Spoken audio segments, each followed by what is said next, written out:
Irreverent, entertaining, cool. You're listening to LA Talk Radio.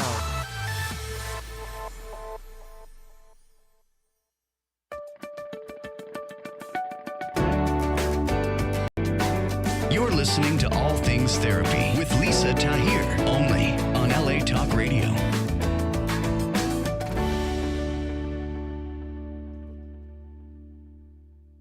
Hello there. Welcome to All Things Therapy. I'm your host, Lisa Tahir. I'm a licensed clinical social worker practicing as an intuitive psychotherapist, and I love connecting with you as my listener. Thank you for subscribing to this podcast and sharing it with your loved ones. I have really enjoyed the emails that I receive from you. Please keep those going. I'd love to know questions you want me to ask, topics you'd like for me to cover, guests you would like to hear me interview. So reach out to me, Lisa at NOLA Therapy. I made this board here to my right showing where you can connect with me on Facebook, Instagram, and YouTube. It's all at NOLA Therapy, the abbreviation for New Orleans, Los Angeles Therapy, as well as that is my website where you can book sessions with me to meet through phone, Skype, FaceTime, or in person at either my New Orleans or Los Angeles office locations. I'm in Los Angeles right now for the summer. It's been really, really magical and fulfilling to be here on the California coast for this couple of months. So here it is, nolatherapy.com. I'd love to hear from you. That is becoming more and more important to me, and my guest today is going to help highlight some of these issues that I've been struggling with around social media and getting sometimes lost in comparing myself to other professionals and seeing their number of followers, likes, engagement, and wondering, feeling like I'm not doing well enough or not doing it right. I'm certain I'm speaking to someone out here listening or watching today, and my guest is an expert in this area. And just before coming live, he was speaking to me about going deeper, really connecting, and that is something I value. So please reach out to me. I want to connect. I want to hear your thoughts and feelings. So here's how you can find me. The board is right here, NOLA Therapy everywhere. What else? What else to share about that? I think that's it on that topic. Okay, let me move on to my guest. This is just one of his 4 books that I have brought to hold up and show you today. My guest is Jay Izzo. You can find him online, jayizzo.com, spelled I-Z-S-O, jayizzo.com. He is the host of the podcast called A New Direction. He's the author of 4 books. This is just one of them, called Got Social Mediology.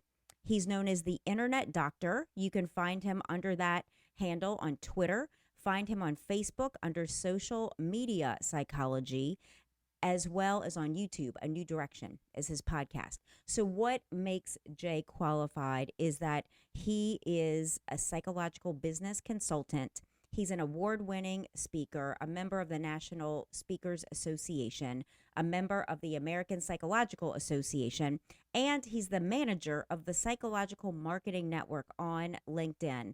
And we're going to talk about his podcast. I've been listening. I really like it. He talks about hitting the left and right hemispheres of the brain, creativity and logic. And I like how he starts his podcasts asking us to pick a number on a scale of 1 to 10 around how we're feeling physically, mentally, emotionally, and spiritually. And just a few of his clients include Wall Street companies, Wells Fargo, Merrill Lynch, and John Hancock Investments. So I just want to welcome you, Jay, and thank you for being my guest today. Well, thank you, Lisa. I'm looking so forward to spending some time with you and getting to know you and your listeners better. Thank you. I appreciate that.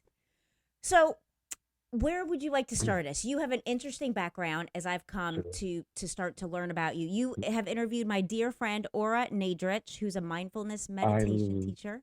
She's great. I love her. I know. Aura's a dear friend. I love her as well. Hi, Aura. She's I know. Hi, Aura. Hi, Aura. She made me take a picture of, she posted this picture of me holding her book, and I'm about 6'5" tall. And then I have my cowboy hat on and my boots and my belt buckle. And she made me take a picture holding the book after we did our podcast together. And she is so sweet That's And great. and my favorite thing that she says, and I totally agree with this, and listeners listen to me when I say this, she talks about living in the moment. Mm. And right now, living in this moment right now. Don't worry. Whatever you've done in your past, you can't change it, can't do anything with that. Worrying about the future is going to do you no good. Live in this moment right now. And because that's your true self, is whatever you're living right now, that's your moment. And I think that's the beauty of her book about being true self. And I love to live that. I couldn't agree more. I can't even hear it enough to be in the moment because there's so many moments throughout the day where I think I'm in the moment, yet I'm just a little ahead in the future or ruminating on the past. So it's just always a welcome reminder to be here.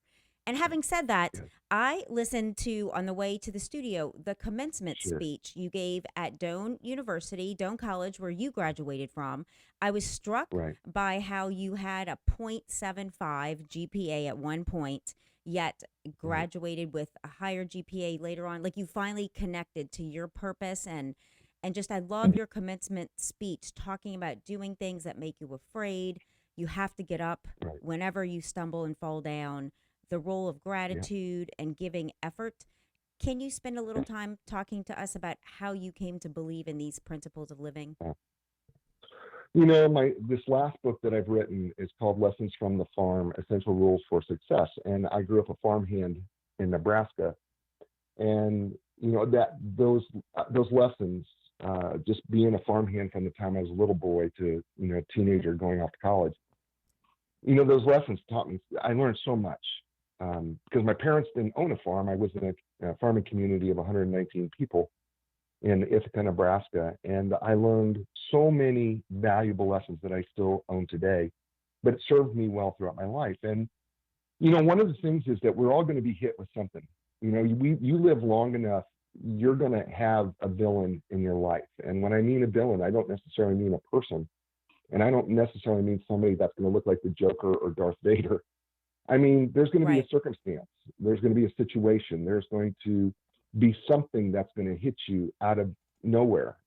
And it's going to knock you down, and it's going to want to make you spiral down. And I have never, ever seen anybody spiral up. I've only seen us spiral down. And it's stopping that spiral.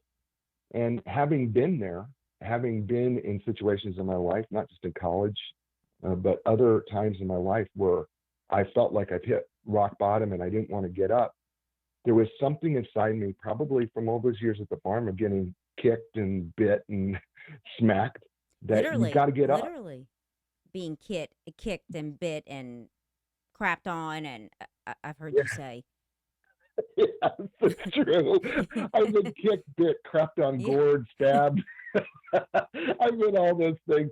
And you know what? You got to get up. yeah, You got, and I don't know who's listening right now. I don't know who you are, but listen to me. I know that things are looking bleak and bad for you, but nothing's going to change until you get up. And I don't mean just getting up physically. Yes, you have to get up physically, but I mean, you've got to mentally get yourself back in the game. You've got to fake it till you make it. Even if you don't believe it right now, fake it until you do believe it, right? You got to emotionally get yourself back up in the game. You have to spiritually get yourself back up into the game. You've got to take all four areas of your life and you've got to get up. You cannot sit there any longer. If you're going to change and if you want this world to change, this is going to be up to you. Get up. Get up. And I can't stress that enough because I've learned phrases like cowboy up, which means that you get thrown off the horse, you got mm, to get back on the horse again. And you if you get what is that? The famous philosopher I quoted, it's not how hard you hit, but it's how hard you can be hit and keep going. That's Sylvester Stallone, that yes, great philosophical mind. And it's so true though, because we're going to get hit our whole life. And so you have got to get up and you got to do something, and you've got to do something positive. And one of the best things that you can do, honestly, I believe, Lisa, is you start doing for others. mm-hmm, Because we get so caught up into our own selfish world, and before we know it, we've become so selfish. And yet the key to all of this is to become selfless. It's the key is to encourage others, which means that I'm going to take some of my courage that I have today, and I have a bunch today, and I'm going to give you some of my courage. That's encouragement. Yeah. So that you can do what you want to do. And we don't encourage enough. We don't encourage people. Go, come on, you can do this. You have everything in you to make something great happen. I'm going to help you. I'm going to push you. I'm going to pull you. I'm going to do whatever I got to do to encourage you to go after it, go get it, go seek after it. Don't quit on it. Just because you don't see the answer today doesn't mean the answer isn't going to come tomorrow. And I think it's part of our purpose here on earth. I believe all of our purpose is to encourage one another and to make each other better. I think that's part of our purpose for all of us, and that we're given certain gifts and talents and personalities that we are supposed to be using in a way, not for ourselves and self-gain, but to help others improve. Yes. And I think Zig Ziglar was absolutely right. You know what? If you help enough people get what they want, you'll get more than you'll ever want. Absolutely. I'm sitting here nodding my head as I'm listening to you, Jay, and reflecting upon before I came to the studio for our show today. I went on a jog, and while I was running, it just came to my mind that we're all ministers of something, even if we're not ecclesiastical in the church and in a role or responsibility, that we're all a minister of something, if we know it or not. And every day we have the opportunity to leave a legacy at the grocery store with the person checking us out, or as we leave home and tell our family or partners or loved ones, friends goodbye and hello, that every day there's an opportunity to be a minister of something. So to be aware of what it is that you are a minister of, because there's an energy that we all possess, and we are putting it out there everywhere that we go. And I've been more and more mindful of what I'm putting out there and what I'm receiving. Because as you even said, that we'll get hit, and it's about getting up and getting back in there. That I experienced some hits even this week emotionally. And I think the tendency is that we want to protect ourselves. We want to protect that wound, either protect our wound or act out from that wounded place, and then hurt someone back or be defensive, be angry. And for me, I'm learning to not live from that wound and not even need to protect it anymore, to just give it up and be like, okay, that person hurt my feelings, or this person didn't even hear what I was trying to communicate, which is something that happened for me. I sent a correspondence. It was not heard at all, and the loving intention that I had. And the old me would have needed to have the last word just to kind of drill in, like, actually, this is what I meant. And I just chose to let it go and send a prayer of love, because people hear you, I think, based on where they are. And one of the best things we can do sometimes is just let go and not get angry or frustrated or have to, let the person know they were wrong. So I felt happy to notice my progress in these areas. So I'm wondering for you too, and working with people and encountering them and motivating and speaking, how do people talk to you about, getting back up, doing things that they're afraid of? Is there resistance there, or do you find that people are excited to hear this? Well, when you start realizing that your villain, whatever your villain is that knocked you down, I always phrase it this way. Whenever you have villains in your life, that gives you an opportunity to be a hero. Because if you think about every great story that you've ever read or every great movie that you ever watched, there's always a villain and a hero. There's always and we're always so excited to see how is the hero going to overcome this circumstance or overcome this problem or get out of this bad situation, right? And we're excited for the hero, and it makes us feel intensity. And when I try to explain to clients or, my coaching clients, or even when I'm speaking to audiences, this is your opportunity. You loved watching heroes in the movie. Now you get to become one. Are you kidding? You get the opportunity to be a hero. Not everybody gets that every day. You're in the middle. The villain is on you. What are you going to do with the villain? Are you just going to sit there and whimper and just go, it's over? Yeah. It can't be. It can't be over. You're the hero. You're the hero of your own story, Lisa. I love that. You are. And so all these circumstances are opportunities for you to say, what part of your right brain are you going to creatively use to get out of the situation you're in to be the hero? And then what part of your left brain are you going to use logically to help you proceed forth so that you can overcome the villain in the story? And so you have to use both halves of your brain in order to make that happen. But you have an opportunity to be a hero, which then leads to, if I'm the hero, then ultimately, how cool is that? I need to be grateful for the fact that I get to be a hero today. How gratifying is that? Yeah. Today, I am grateful I get to be a hero. And it's that That's shift. pretty cool. It is cool. And the shift of perception that I see you doing there, teaching people to shift their perception of things, seeing things differently. Right. It's so important. Right. It is, because we get stuck. You know, I know that your listeners, there's a bunch of listeners out there that feel like they're stuck in their job, they're stuck in their career, they're stuck In a relationship. in a relationship, Yeah. your relationship, and they feel that they're stuck. And let me just say to you that, you know what, hero, this is your opportunity to get unstuck. Okay, and you go, I don't know how to do that. And sometimes, let me just give you just one little piece of advice. Please. Sometimes you have to just leap before you look. Sometimes you just have to jump in with both feet and go. Go ahead. No, I'm just listening, nodding my head again, agreeing. Yes, it's so true. I'm reflecting on so many times that I've leapt, and it's always been good, Yeah. Jay. As scary as shit as it might be, it's always been good. Yeah. Where I land. No. Yeah. You know, when I started the podcast, okay, so I tell the story a lot. First of all, everything that I do and I actually make money from, I don't have a degree in. Okay. I have not even taken a class in. This is the honest truth.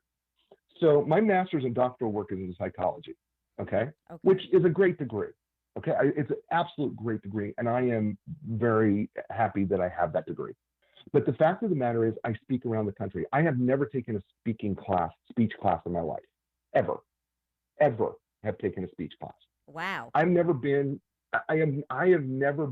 to a Toastmasters event. Oh, I go every week. I've started a few months ago. I love it. Yeah, I've never Wow. been. I don't even know what one's like. I just speak around the country because people evidently like me. Okay. I have written 4 books. I had a C+ in remedial English in college. Okay, and have written 4 books. I have never taken a broadcast class in my life, and I have a podcast that's now downloaded in 24 countries outside the United States and streamed on a regular basis. Amazing. And have sponsors from all over. I am booked through September now, and interviewing authors. I have never done. I am doing things, and the reason why it is because I just jumped in. Because if I had thought about it long enough, Lisa, and I had given it so much thought, going, well, I wonder if I've got all the skills. Did I learn enough? This is where people get stuck.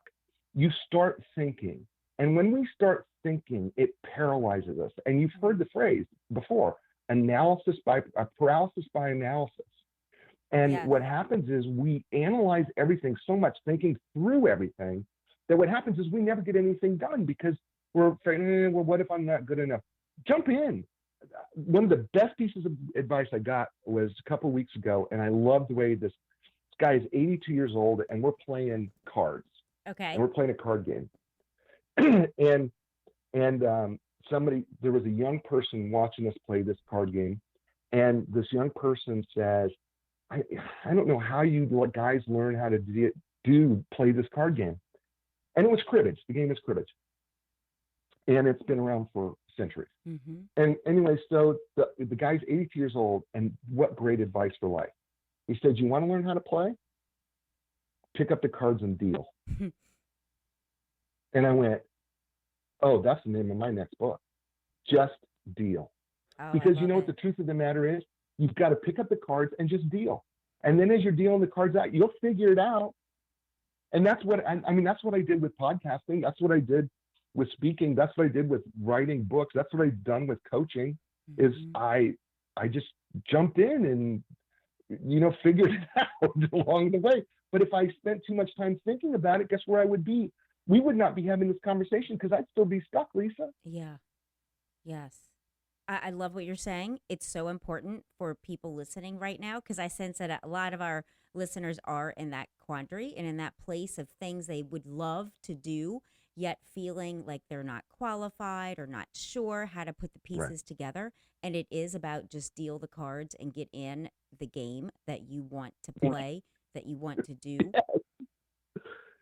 And I think, Yeah, Jay, it's your it is. authenticity that comes across so clearly. Like it's so you're just living your life and figuring it out and being courageous and yet taking the fear and moving forward anyway, which is what having courage is. It doesn't mean we're not scared. It means we're scared, but we're doing it anyway. Yeah, the very first chapter of this book, Lessons from the Farm, is sometimes you just have to do things afraid. I like that.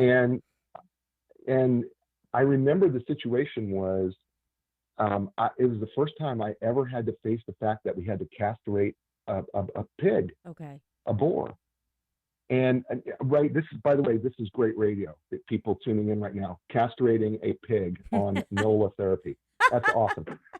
It's a first. But the truth of the matter, is, it's a reality on the farm that we have male pigs that have to be castrated, Okay. and the reason why they have to be is because if you don't, the meat doesn't taste good, Okay. and it also takes a little bit of the orneriness out of the male pig, and so it's an important part of farm life. Well, I was never raised on a farm. I was a farm hand on a farm. So the first time I ever had to face this thing where you have to, pull a pig on its side and straddle its leg, and then another person comes on and sits down and they start cutting, I never had to face that before. Right. And when you see it done, there's screams and the pigs are fighting you and the whole thing. And I remember, Bob Lillydahl, the farmer I worked for, said to me, "You're up. Wow. Let's go." And I remember Lisa, as I'm telling the story, I can remember that very first day. And I mean, I can still feel myself shake. I can still feel my heart rate jumping out of my chest. I can feel my mouth get dry. I can feel the fear running through my body. And I just took one step because he said, "You're up." And I took one step and nearly fell face flat into the hog stuff and literally almost fell. And I just said, "You got to do this." And I kept going and I kept going until I reached down, grabbed the right leg of the pig, pulled it up as hard as I could, flipped it on its side, straddled the thing. It was fighting me like the devil. And I was holding on for dear life. And then he came down, sat down next to me, cut. And then all of a sudden he took out the iodine and sprayed the iodine, and the screams were unbearable. And it was done. Yeah. And it was done. I felt like it was forever. It took a couple minutes, maybe a minute. What were you most But it afraid felt of? like forever. What were you most afraid of as you look back? Yeah, well, I mean, first of all, it's a very uncomfortable situation. You're not. I mean, it's an animal. Yeah. I mean, I had dogs and cats, but I never had to reach over to an animal that looked to me like was partially wild, and that you had to pull on and yank and then the screams and they're you could tell the animals know that there's something bad about to happen. Right. They're sensitive. And so they're stirring around, and as they're stirring around, you're stirred up. Yeah. And what I recognized was, with every step I took towards that first animal, I was more committed. And even though I was scared to death in every step, I was more committed, and my commitment overcame my fear. Not that I was any less afraid, but it was because my commitment was more powerful than my fear. That's a great principle to apply to many things in life. Yeah, because I became committed to it. And by the way, if this happens in life, if you're a salesperson listening to me right now and you do not like making sales calls, let me just give you how this all fits. Here's what I want you to do. You pick up the phone, and I want you to look at the number. Don't look at the name. Just look at the number and dial the number into the phone and put it to your ear. And then look at the name. And when that person answers and you say, "Hi, Mr. Johnson," and you start stumbling, you're committed. And even though you're still shaking and afraid, you're now committed, and now you have to let what you do best, and that is sell, take over. But it starts with you picking up the phone, dialing the number, not paying attention to anything else, just being committed to it, and then put the phone to your ear, and whatever happens, happens. And so for the young salesperson out there who's afraid to make those calls or who's afraid to do that, it's just your commitment will always overcome or be stronger than your fear. You just got to be committed to doing it, because that's what will happen. I like that, Jay. We're going to go to a quick break, and then I have a question to ask you about growing up on a farm and some thoughts I'm having as you're talking. Is that cool if I bring you back Sure. in a minute? Okay, Yeah. thanks. Indeed, listening is the new reading. With Audible, you can listen to an unlimited amount of books at home, in your car, at the gym, anywhere on the go. With over 180,000 audiobooks to choose from. For you, the listener of All Things Therapy, Audible is offering you a free audiobook download and a month-long subscription for you to try them out. Visit audibletrial.com/All Things Therapy now and enjoy. Do you want to help yourself and friends find a purpose in life? Then you are in the right place and be a part of the crowdfunding campaign of patreon.com/All Things Therapy with Lisa Tahir as she initiates a one-on interaction with inspiring authors, healing experts, and spiritual directors. Join the League of Heroes of this generation by contributing your quota between $1 up to $100 per month at patreon.com/All Things Therapy. And let's make the world free of suicide, poverty, depression, and in all, make the world a better place for everyone. Welcome back. I am with Jay Izzo, podcast host of A New Direction podcast, author of 4 books. And Jay, as we're speaking, just thinking about you growing up on a farm, one of my mentors grew up on a farm, and I have heard so many stories of the hard work and preparing for winter, for example, and just the parallels of farm life and living life now as you are. Can you share some of that wisdom that is in your book, and just that might help our listeners right now, and myself included? Yeah.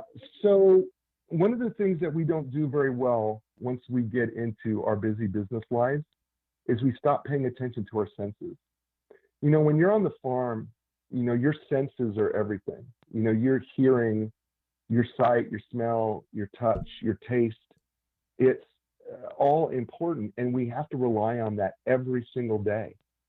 And sometimes we get into our offices or cubicles, and we turn our senses off, and we turn ourselves onto a phone. But I just want to run everybody through an exercise real quick. Sure, let's All do right? it.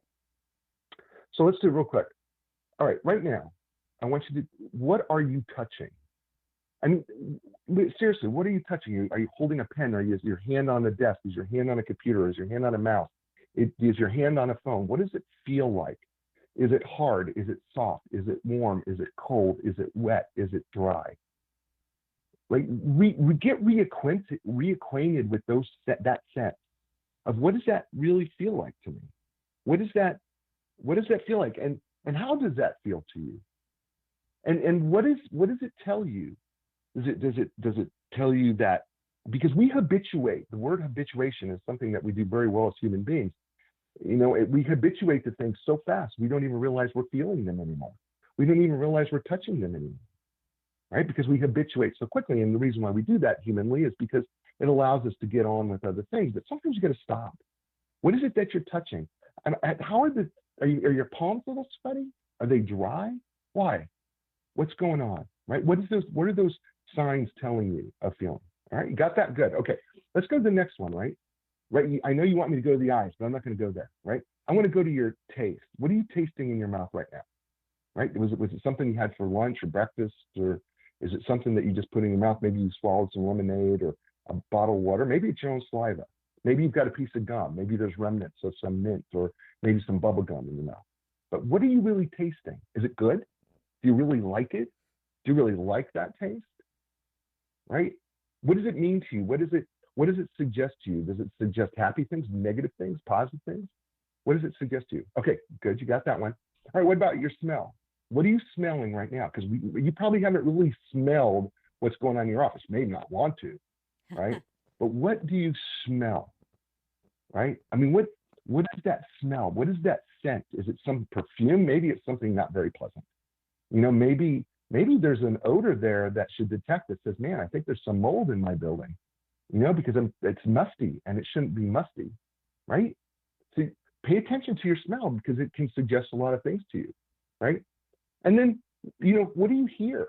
I mean, outside of my voice, I know that you're listening to me right now, and I know that you listen to Lisa, but what other things are you hearing? Like, can you hear that there's maybe the sound of an air conditioner running, or the blower of the vents, or perhaps maybe there's, the sound of rumbling people talking, maybe there's a little bit of music. Maybe you're near a window and you can just hear the soft rumbling of some traffic. What do you hear right now? Right? And then, what does it mean to you? And then your eyes, your sight, you see far more than what you see in front of you. You have a peripheral vision. And so, what are the colors look like? What is it that you see? Is there movement? What's moving? What's not moving? Right? We need to get back in touch with our senses, because the truth of the matter is, when I was on the farm, my senses told me everything, right? If it was getting dark, I could hear the rushing of a creek, and I knew that I was getting too close, and so I needed to move away. Or sometimes we would pump water out of a creek to irrigate the crops, and a lot of the kids from the city would drink out of the irrigation pipes. And the thing is, if you know what creek water tastes like, you don't drink it for very long. But they didn't have that experience, so they didn't know. So they would drink it, and then they get sick. Yeah. And they didn't know why they were sick, right? And it's because we relied on our senses. We relied on our sight. When all of a sudden you had a breeze and everything got really, really silent, quiet, oh, that was bad. We needed to get out of the field, because chances are we had a storm coming, right? And so, you touched things, right? And because sometimes your hands were your eyes, because you had to work in dark places where you couldn't see. And so all of a sudden you had to know everything by what you felt and touched. And maybe it was greasy or oily or whatever it was, or it was hot or cold by your touch. We had to rely on those senses, and we don't rely on them enough. Because if you would rely a little bit more on your senses, they would tell you a lot more about the people that you work with, the relationships that you make, the things that are going on in your office that could actually make you a better person. So stop in the moment, take a listen to your senses, all 5 of them. And I think you'll have a most amazing experience in your career, in your life, better career in your life, and certainly your relationships. I really like that experience you just led us through, Jay. I noticed that it brought me back to the present moment, and I'm suspecting for our listeners also to notice what I was touching. I often touch this crystal that I wear around my neck. It's a big quartz crystal in Larimar, and I notice that I rub that a lot for just kind of comfort, and it helps bring me to the present moment. And I think it's something we can all do throughout our day, is to tune in to our senses, what we're smelling, what we're hearing, what we're touching. So thank you for that. Oh, you're welcome. Yeah. I mean, I just wanted so many lessons, that I got from the farm. Here's another one, just a quick one for everybody. You have more in you than you know, right? You feel like you're totally exhausted. Can I tell you something? You actually have more.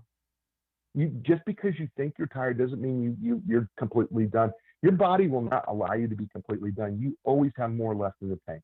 I love that. I could tell you from throwing bales from sun up to sundown, and it was hot and it was awful, and you're dirty and sweaty, and you didn't think you could throw one more bale. Guess what? You could always throw one more bale. You could always throw one more bale. Don't know how I threw them up into the barn from the bottom of the rack, but somehow I did it, because we always have something more left in us. Just because you say, I'm telling you that inside you, there is always something more. Your body will not let you go completely exhausted. You always have something more left in the tank. So when you think you're exhausted, you can always go a little bit more. And that's when you really grow, is when you're at the end of it and you go, can I give just some more? And when you do that, what it does is it stretches you so that you realize that you can give more. And not only can you give more, you can work harder, and you recognize that you're in control of your effort and that you can always give a little bit more effort, right? Because we know that we can do that, and the more we get stretched. And those are some great lessons I learned from, being a farmhand. I have a question for you about that, Jay. What you're Sure. just talking about, we can always give a little more. I'm reflecting Right. back to the way you start your podcast, like I mentioned earlier, asking us to check Right. in with a number, how we're doing physically, mentally, emotionally, and Mhm. spiritually. And I noticed Yeah. that for myself, I'm typically on the high end, close to a 10, physically, spiritually, even mentally. Yet for me, it's emotionally where I feel like that number has more range and sways a Mhm. bit more than the other numbers. What would you offer to those of us that want to raise our number, have more strength in one of these four areas? How do you advise people to, be consistently at a higher level? Yeah. So first of all, the higher you get in those numbers, the harder it is, because I don't know that we can ever get to a 10. So sometimes if you're a 9, it's trying to get to a 9.25 I or like that. or a 9.9.3 or a 9.5, because the increments are much smaller the higher you get up, so it becomes more difficult. So first of all, don't beat yourself up. It's just that the higher you get up there, the smaller the increases. They're actually huge, but there's smaller increases along the way. So don't beat yourself up for that. But for those people who are trying to get more consistency in areas of your life, so much of this is about an attitude. And I am a big believer in starting every day with a gratitude journal, and meaning that I write down first thing in the morning 7 things that I'm grateful for. And I don't care what they are. It could be the cup of coffee. It could be my wife. It could be that I live in a great house. It could be that I am doing things that I love to do. It could be that I knew I had the opportunity to do Lisa's show today, and I had an opportunity to speak, and I'm grateful for that opportunity. And so thank you, because it was one of the things I was just really grateful I got to be here today with you. You're so And welcome. anyway, I list those up every morning. And the reason why I do that every morning when I first get up is because no matter what happens during my day, I can go back into that journal and I can look at the 7 things that I was grateful for. And you know what? They're exactly the same things as they always were, regardless of what happened in my day. I love that. I can look back and go, I'm still grateful for all those things. I'm still grateful. Yeah, right. My day was pretty garbagey, but I'm still grateful for my wife. I'm still grateful that I got to spend time with Lisa. I'm still grateful that I had that cup of coffee, because it really did taste good. I'm still grateful that I got this great home I live in. I still am grateful that I got a great career and I love what I do. And so, whatever those things of gratitude were, regardless of what happens in my day, you can go back to your book and you go, I'm still grateful for those things. And that creates consistency, because once I live out of gratitude every single day and I start doing that, well, what happens is everything starts changing around me, because no longer is it about me. It's about all the things that I'm grateful for. And then I want to share it, because then I start to realize that, you know what, man, okay, maybe my physical health isn't where I want it to be, but man, I'm grateful for what I've got. So I can do a little bit better, so I can even be more grateful. So that'll get me into the gym, because I just had a really great gym day the last 2 days, Lisa. Seriously, I did. Yes. And I want to go even better and even more. And mentally, I consumed so many really great things. I got to consume things about, NOLA therapy and learn more about you and your show. And man, how grateful is you. that? I just got to Yeah. learn about a new person and go a little bit deeper with her and get to know her on another level. And then, spiritually, it's kind of like, okay, well, you know what? I know where I got to rely. I can't rely on me. I know it's outside of me. And I know that there's things outside of me that I just can't control. And I'm okay to give that up, because I'm living a really grateful life right now. And I need to constantly live that grateful life every day. So I tell people it's my first 30-day challenge. And 30 days, write 7 things down. And you've got to write them down, because you've got to be able to look at them. And you've got to feel. Here's your senses again. You've got to see it. You've got to feel it. You got to touch it, right? And you've got to hear it in your brain. That's why you write them down, right? And so write them down every day. I challenge you to do it for 30 straight days. See how it changes your life. I did it for a year, and it's been life-changing for me personally. And it makes me more consistent. I appreciate you sharing your daily practice and habits. I love knowing what people admire, how they start their day, how they end their day. And I recently started doing a gratitude, writing down 10 things every morning. I get up, I get my coffee, I meditate, and I write down 10 things that I'm thankful for. And just, often I try to focus on qualities, inner qualities, but often I love my kitty cats. I get to bring them to New Orleans and Los Angeles, and they're just adorable. So often it's an appreciation of my cats. And then just qualities within myself that I'm nurturing and developing and working on bringing out more and more. So I totally agree that this is a powerful practice to write down what you are grateful for, what you're thankful for every morning. It really starts off the day in just a beautiful way. Like I feel excited. Like what's going to happen today?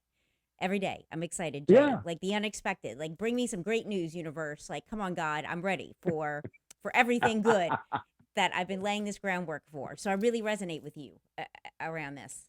What are some other Yeah. habits and practices and things to share with our listeners? Yeah. So, the other thing is I tell people you've got to do some physical exercise every day, even if it's just a walk. Mm-hmm. But you need to do something physical every day. And here's the reason why. Many times the reason why we get depressed is because we have these chemicals in our brain, right? And we have some really happy chemicals, by the way. Dopamine and serotonin are really happy chemicals, and endorphins are really nice too, right? And they're really happy chemicals. The problem is when you're sitting down all day, we generally our brain doesn't get to see the dopamine and serotonin and those really happy chemicals in our brain because we're not doing anything. So when we get up and we start exercising, we start moving around, what happens is we get blood flow, and all of a sudden that blood flow starts changing things. And all of a sudden, we start getting a little more serotonin that goes in between 100 billion synaptic clefts. I know I got geeky there. But the whole thing is that we got all these neurons and things firing in our brain, and we have all these microscopic areas that are transferring all these neurotransmitters, otherwise known as little chemicals. And sometimes what happens is we don't get that because we're not moving and being active. And that activity helps get our brains moving and feeling more positive and better about ourselves. And the more activity and the more exercise you get, the more that we realize there's so many other health benefits. One of those is brain benefits. You're happier, you feel stronger, you feel more confident.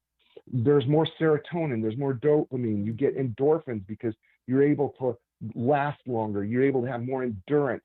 The steps that you walk up every day don't take the breath out of you. As a matter of fact, they become more of a challenge if you can walk them faster.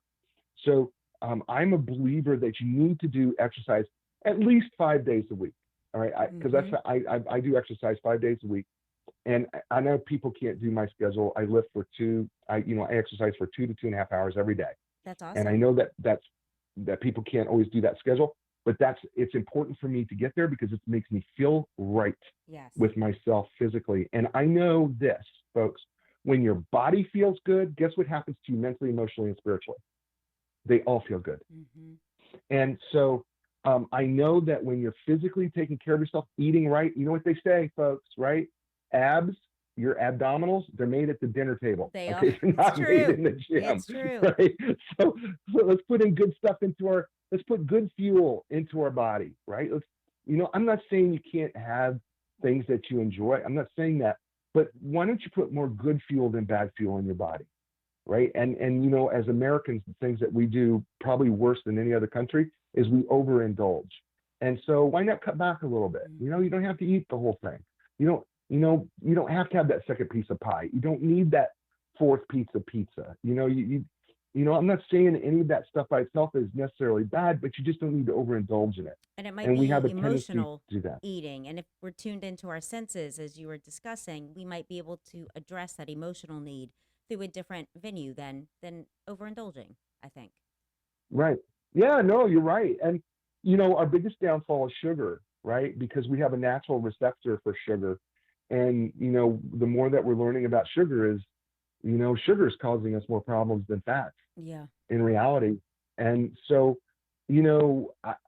I personally, I don't do sugar. So that's something I cut out of my body about a year and a half ago. I just cut out sugar. And all of a sudden I dropped all this weight. Right. I mean, all sorts of processed sugars and flours and things. I just stopped it.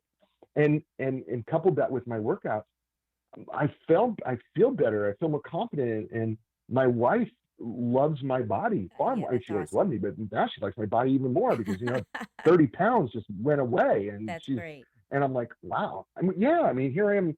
Here we are, in later in our relationship, right? And here we are, and the fact of the matter is, things are better now than they were when we were first married. So That's awesome. wink, wink, nudge, nudge. Yes. So but this is a therapy show, right? We could talk It about is. that, right? Of course we can. Of course we can. Right. Yeah. So sex is great. That's awesome. Okay. I'm just going to tell you right now, Yeah. sex has been great.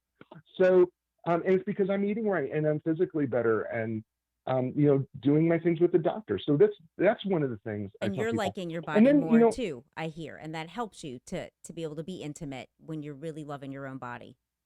It just makes it more fun. Yeah. No, it makes it fun, right? By the way, sex is supposed to be fun. Exactly. I'm sorry, but it's supposed to be fun. Yeah. Okay. It's not all for reproduction. If you're a reproduction sex only person, get over it. Yeah. It's supposed to be fun. Okay.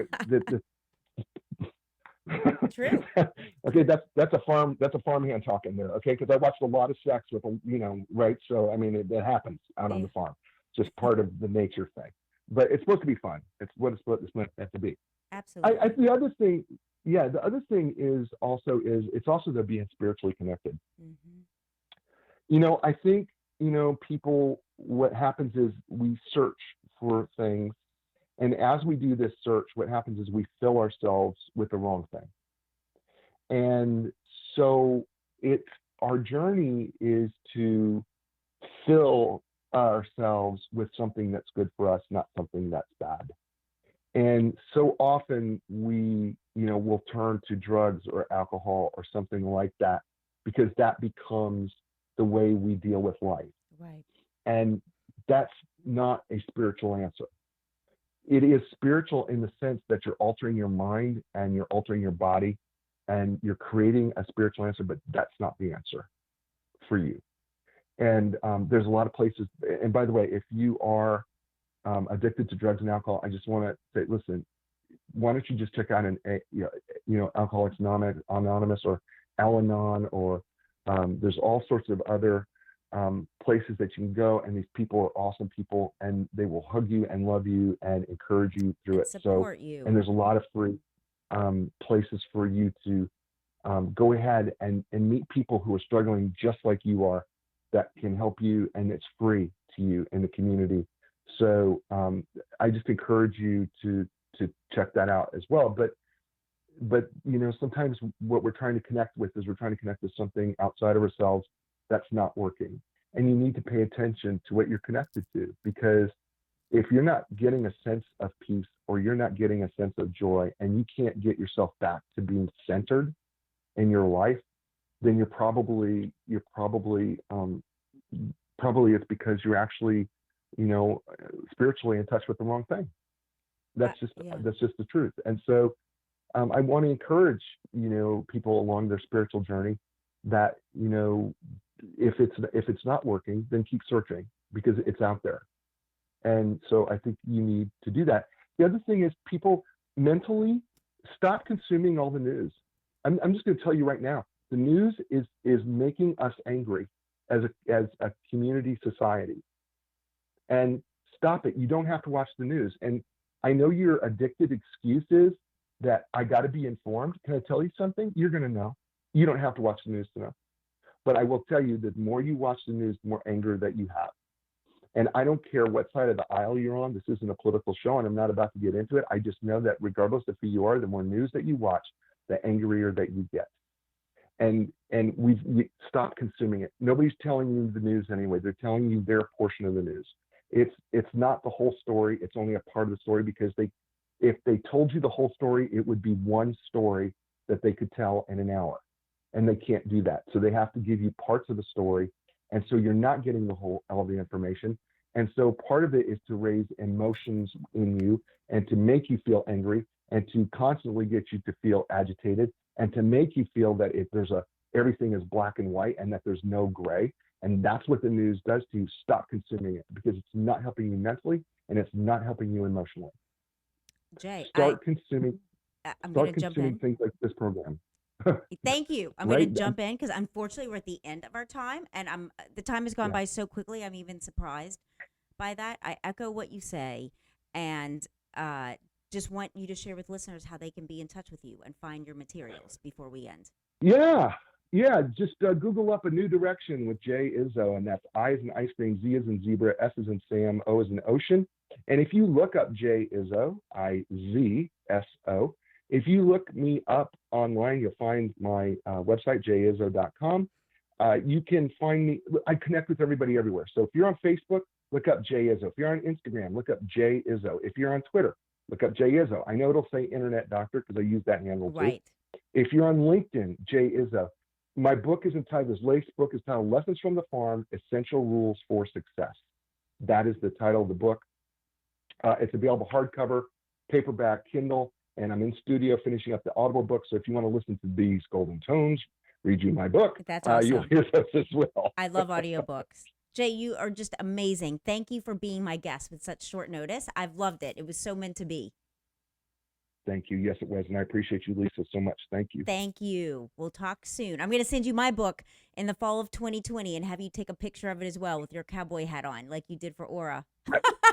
I would love to. I would Thank love you. to do that. I would You be got it. honored to do it. Thank you, Jay. Have the best day.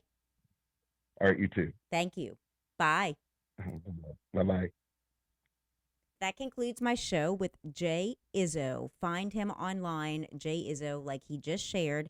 Thank you for hanging in with us today on this podcast. I love doing this. I love all of you, and I hope that you have a fantastic week. I'll see you next week. Bye-bye.